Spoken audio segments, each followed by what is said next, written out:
Let's talk about what's quietly happened to a huge number of managers over the last couple of years and what to do if this happened or is happening to you. Here's a typical scenario. You used to manage, let's say, 5-6 people. Then there was a round of cuts or a hiring freeze that never stopped, and the layer of management above you or beside you got eliminated. And now you're managing not 5 or 6, but you're managing 12. You have the same number of hours in a day, but now you're managing double the team. And this, by the way, doesn't always have to be the direct reports. Sometimes these can be dotted lines. Sometimes you realize, they were assigned to a different manager who's like the VP and has no time for them at all. So I'm actually unofficially becoming their coach because their manager is absent or overloaded with other work. And so de facto, you not only have your direct team as on the org chart, but now suddenly you're also pulled into different directions to support people that are not actually in part of your reporting structure. And this is what people are calling the Great Flattening. Companies have spent the last few years stripping out middle management, usually pointing at AI and efficiency as the reason. The manager headcount at public companies dropped measurably between 2022 and 2025. So this isn't anecdotal, just to be clear.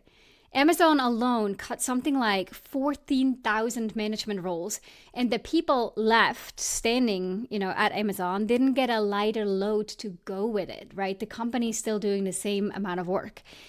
They, in fact, inherited everyone else's load. If the managers that are gone, then the responsibilities and the role and the support has to go elsewhere. And there's hard data on what this is doing to people in the middle. Specifically, Gallup just put out its latest global workplace report, and the picture is pretty clear. Worldwide employee engagement fell to 20% in 2025. This is the lowest it's been since the pandemic, and the first time that Gallup has ever recorded 2 straight years of decline. But the more important story is what's actually happening to managers specifically. The manager engagement dropped from 27% to 22% in a single year. And it's down 9 points since 2022. So managers used to have what Gallup calls an engagement premium, where they were noticeably more engaged in the people that they led. But that premium has basically vanished. Manager well-being and burnout are now among the worst of any group in the workplace. In essence, the people holding the whole thing together, right? The managers in those roles are quietly cracking. Like there's a problem. There's like a crack in the wall and we're looking at it, but not really doing anything. And just to make the point here even more clear, in a separate study, Gallup also found that manager engagement drops as spans of control get wider, which is the exact squeeze we're describing, right? You have more people, more span of control, yet less support and thinner margins to go with. So if you're feeling that, know that you're not imagining it and that you're not alone. A real game, and I hope that you hear this part clearly. This is not a temporary squeeze that you can just wait out until things go back to normal because, markets will recover, hiring will start to pick up again, things will change.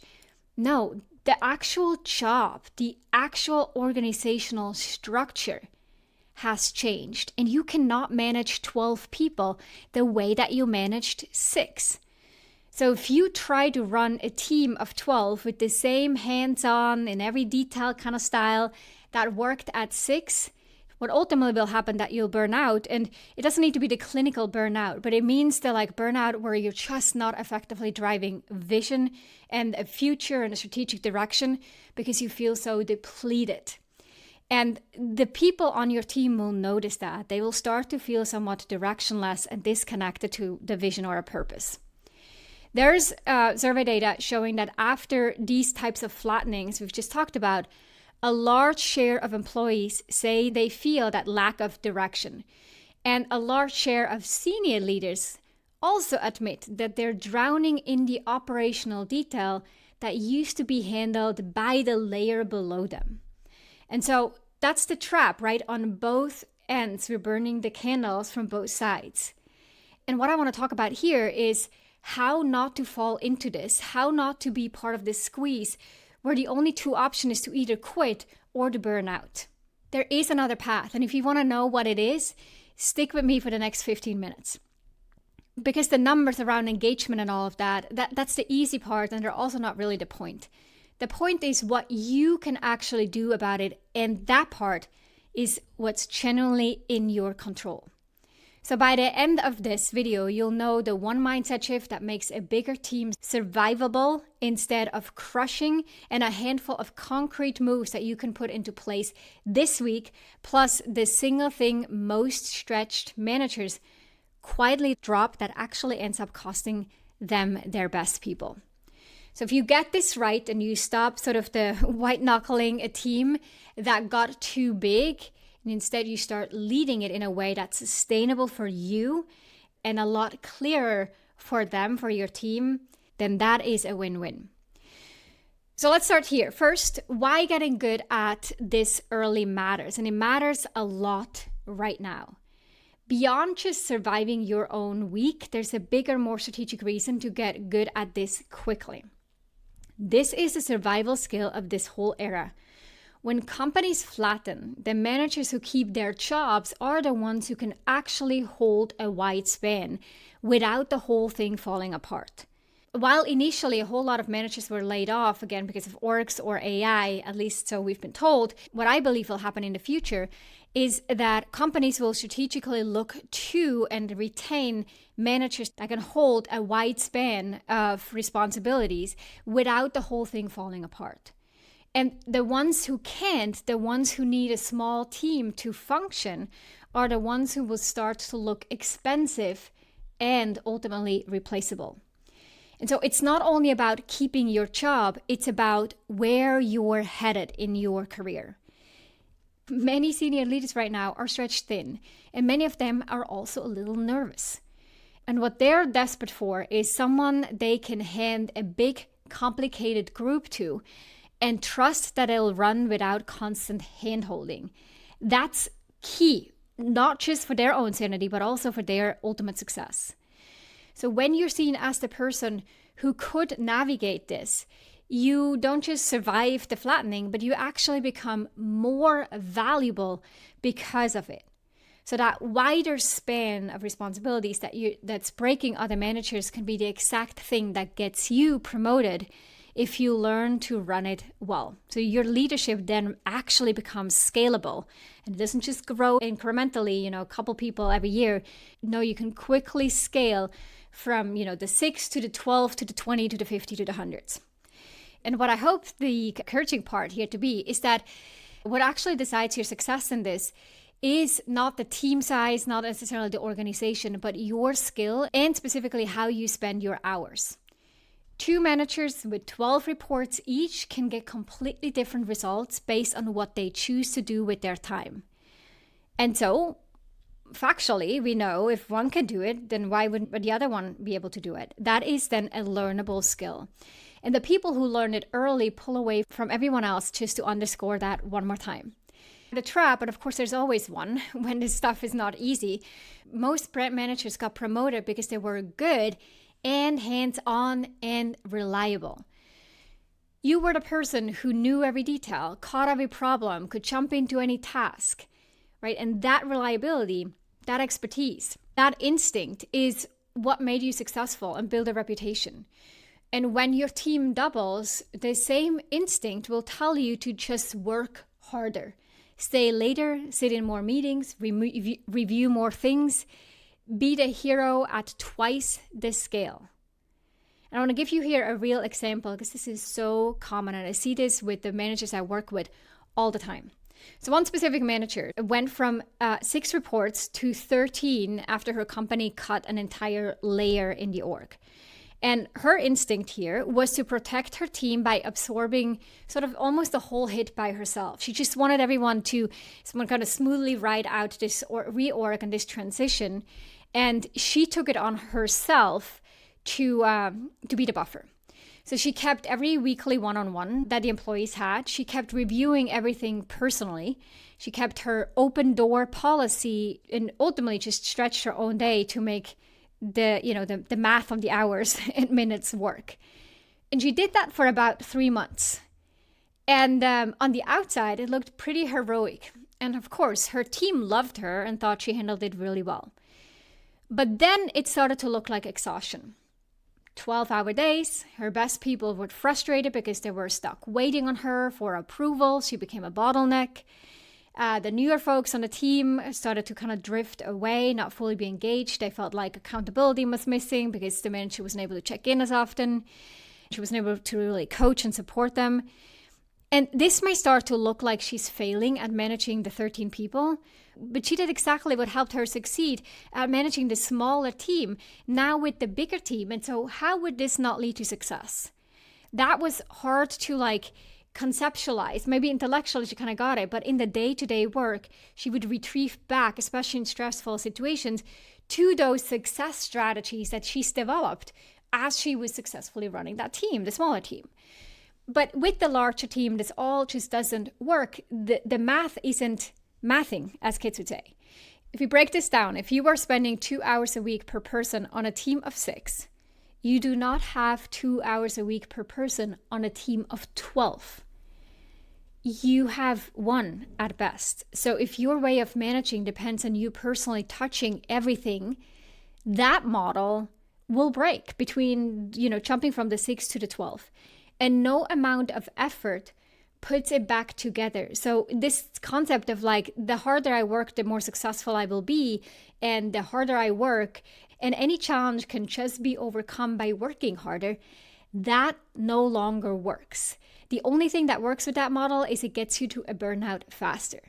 So the shift you have to make is from being the person who does and checks the work to being the person who designs the system that gets the work done well without you standing in the middle of it. You're no longer the manager in the middle of it, all of it, and all the arrows flowing back to you. You have to be the one who's creating the system, and you're able to remove yourself from that center stage. Now, I want to make one more quick point here before we get practical.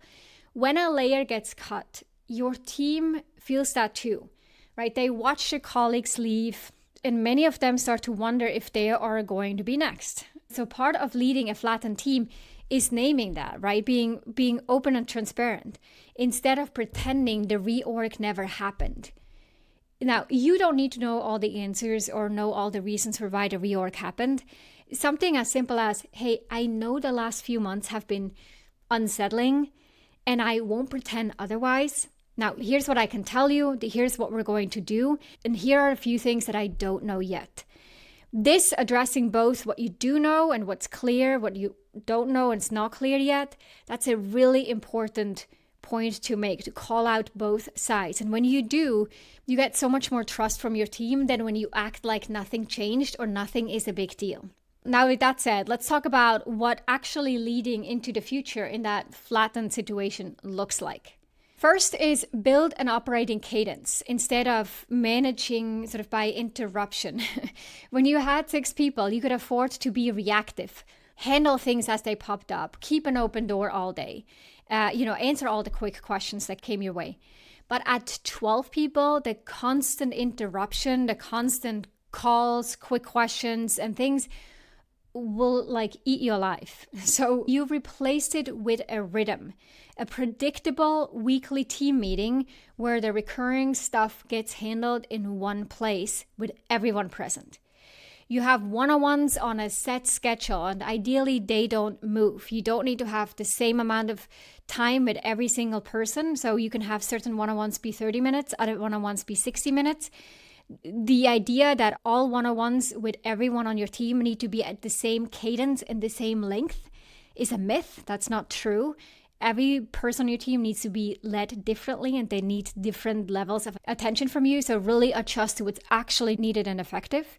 And then along with the system, have really clear rules or guidelines for sharing the status and your availability so that people aren't pinging you all day for updates and then getting frustrated when you're not available.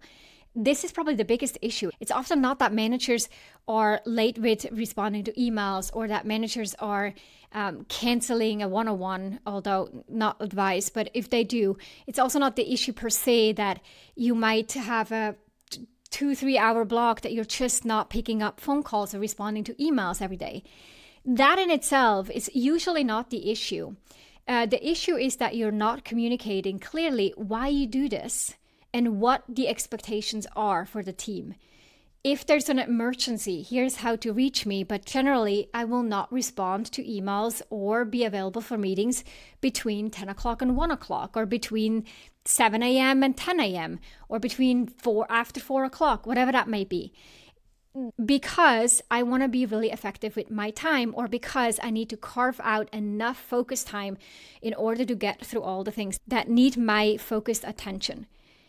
Saying something like that removes the ambiguity and the uncertainty, because when you make changes, you're not available, you're not responding, you're having stuff in your inbox that you're not addressing, and you don't talk to people about how much time they typically need to give you in order to address things, especially when you're in a stressful week or so. If you're not calling it out and saying like, I know I see the emails come through, I will get to all this by next week, but I need you to have some patience with me this week. If you're not saying that, and people will, in this vacuum of information, will likely make it about themselves. We all tend to sort of like think about the worst case scenarios and personalize it. Oh, it's because they don't think this is important. It's that they don't respect me enough. They don't value this work. All this kind of stuff is typically not true. And so effective communication around availability is key, especially when you're trying to set up those systems. And then with that, if you have that goal that most of your routines run on track and are as you've laid them down, then it frees up your attention for the things that genuinely need you. So let's talk about a concrete version of that. A team of 12 might run on a weekly team meeting for, let's say, shared updates and blockers. One-on-ones every other week for most people, but kept weekly for anyone new or anyone struggling. And a written status document everyone updates by the end of day Friday. So Monday isn't a scramble of catch-up. The exact shape of that, and that's just the beginning of it, but those kind of structures that you have to reset and redefine when you step up and your span of control increases is really important. The exact shape of all that actually matters a lot less than the principle, right? You set the rhythm on purpose instead of letting 12 people's random needs set your calendar for you. Second, lean on written and asynchronous communication far more than you used to. At a wide span, if everything has to happen live in a meeting, in a conversation with you in the room, there's no way out then for you to become the bottleneck for your own team. So get comfortable making decisions and give you direction in writing, and get comfortable letting your team move without waiting for you to bless every step in real time. Especially with AI note-taking and AI meeting summaries and all those things. This is really inevitable and a low-hanging fruit for so many managers to build that into their operating system. Now, the third, and this is probably the biggest one here, is to delegate decisions, not just tasks. So most managers delegate, tasks like, hey, can you go do this thing? But if every decision still routes back to you for approval, you haven't actually reduced your load enough to be able to handle that bigger span. You've built a queue, basically, with your name on it. The real move is to delegate not just tasks, but authority, and to be really explicit about it. So when you tell people exactly where the lines are, such as anything under this size, you decide that you don't need me. Anything in this category, run it and then tell me afterwards. And anything that addresses this client or that dollar amount, those are specific things to bring me in before you act. When you set those clear thresholds like that, then your team stops waiting on you for things that they're fully capable of handling, and you then get your hours back for the decisions that truly need your actual judgment. So I'm going to give you a quick example here. If someone comes and asks you whether to approve a client refund, Under the old model, you weigh in every time, like here, yes, here, no, right? But under this new one, you've already told them refunds under $500 are your call. Just log it so I can see it. Now, this may sound like, oh, duh, that's not rocket science, obviously. But look at your own team and how often, get really self-critical here, how often do people run decisions by you that you think they should have handled by themselves? Why they're coming to validate this or to check in with you on that? You think that they are fully capable of making those calls, or it's just such low risk or doesn't have a big negative consequence if they make the wrong decision. Those are all the things to no longer be involved in. When you then multiply that across a dozen people and the dozen of different decision types, that's exactly where you start to notice, okay, time is coming back and you're feeling more freed up. Okay, we're going to move on to the 4th out of 6 tips to manage a significantly bigger team as a result of a flattened management structure. This one is to expand your reach through your most capable people. You don't have a layer of managers under you anymore, most likely, but you can still create a lot of leverage, even if people around you aren't managers. What I mean by that is lean on your senior people to mentor the new ones. Oftentimes as managers, there's this idea that you have to be the one who does it all.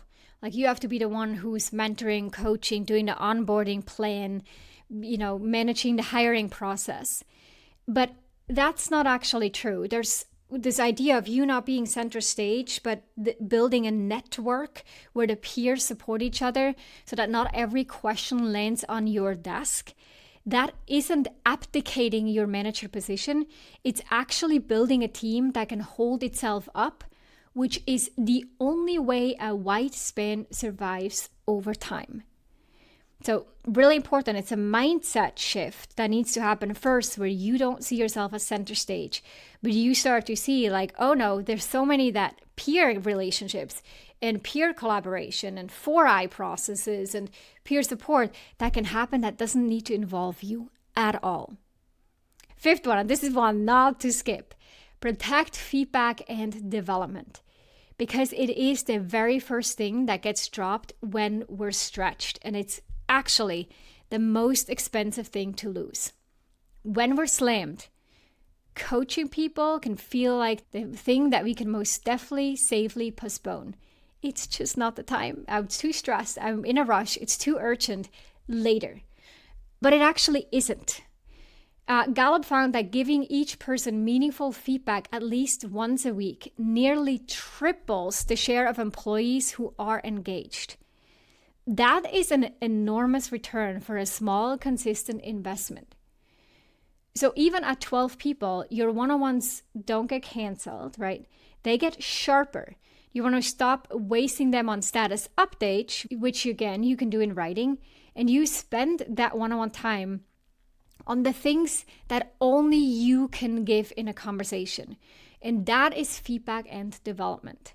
It includes both recognition, appreciation, and also constructive suggestions to improve their performance. Okay, now on to the 6th and final tip here. Understand that when you can't be everywhere, how you show up in the moments you do have carries far more weight. This is one of those parts where most stretched managers miss that completely. With 6 people, you had enough contact that the occasional clumsy moment got averaged out. But with 12 people, every single interaction is a bigger slice of the total face time that anyone gets with you. So the clarity of your communication, the steadiness you hold when you're in a pressured situation, the calmness and composure that you hold under pressure, the way that you run the few meetings that you do have that are supposed to be like really effective, all of it counts far more now because there's less of you to go around, and therefore each piece carries more of the load, right? And your presence ultimately becomes a multiplier. When it's strong, a little goes a long way, but when it's weak, the gaps start showing fast, because weak interactions, they have this ripple effect and lingering effect where people start to think about it or keep thinking about it for a longer time. And I guess, again, the fewer of those interactions you have, the more weight each of those interactions carries. Now, let me pause here for a second, because the last point here is exactly what we work on in the Executive Presence Intensive. This is our 8-week program that we run for senior leaders, and it's built precisely for this situation.